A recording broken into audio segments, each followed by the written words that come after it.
Welcome back, people. So in the previous video we saw how to make the layout responsive. We also said that we will see how to make the website have a particular number of columns with respect to the change in screen size rather than stacking up all the columns on the same row. So let's see how we do that. But if you did not check out the previous video, I will add the link to the video in the cards. Do check that out to understand this video better.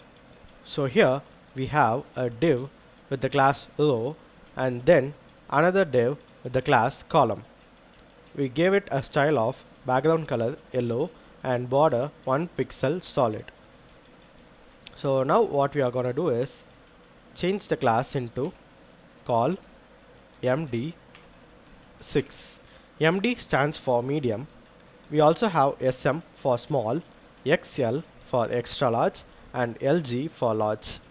So now we have a class called MD6.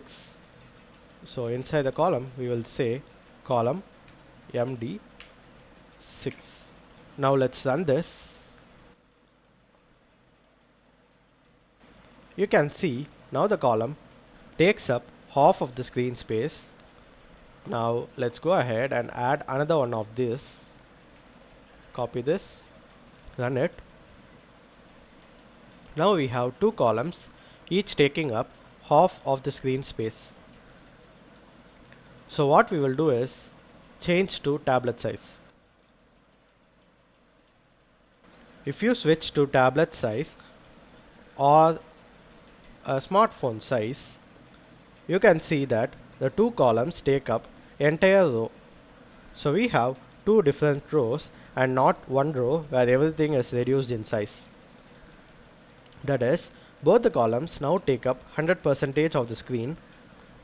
Now let's switch back to laptop size.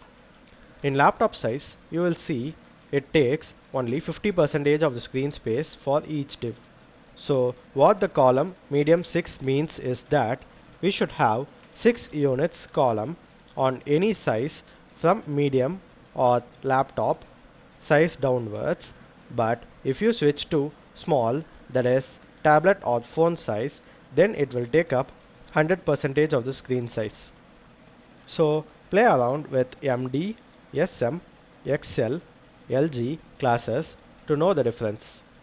Now let's see how to be more specific.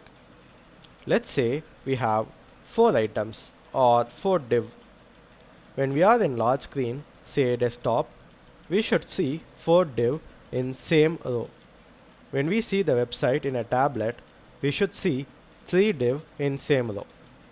The next one goes to next row. When we are using a mobile, we should see only 2 columns and rest should take up the next row. Now let's see how to do this. So go back to horizontal view. First we need 4 div. So copy this, create 2 more divs.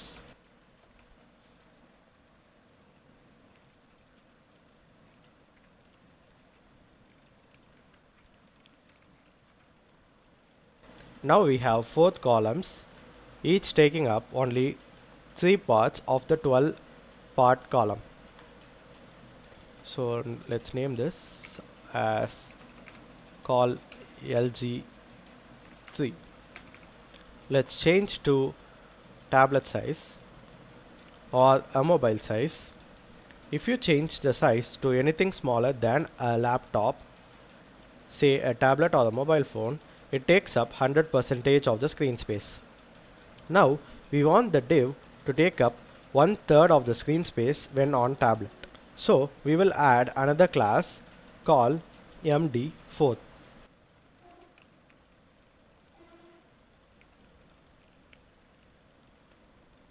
So now we have two classes called LG3 and called MD4.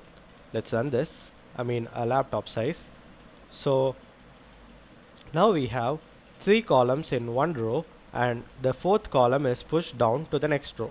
Because we specified in medium size, that is in laptop size, each column should get 4 units of 12 unit space.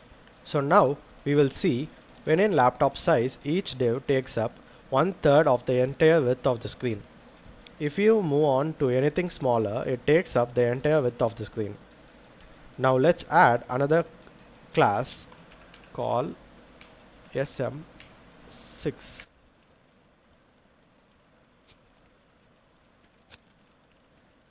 Now let's run this again. You can see each div takes up 50% of the width when on tablet size. So now we have reached at what we wanted. 4 columns in desktop size, 3 columns when in laptop size, 2 columns when in tablet size, and only 1 column when in mobile phone size.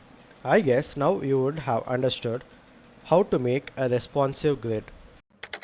I hope you would have liked the video. Thank you for watching.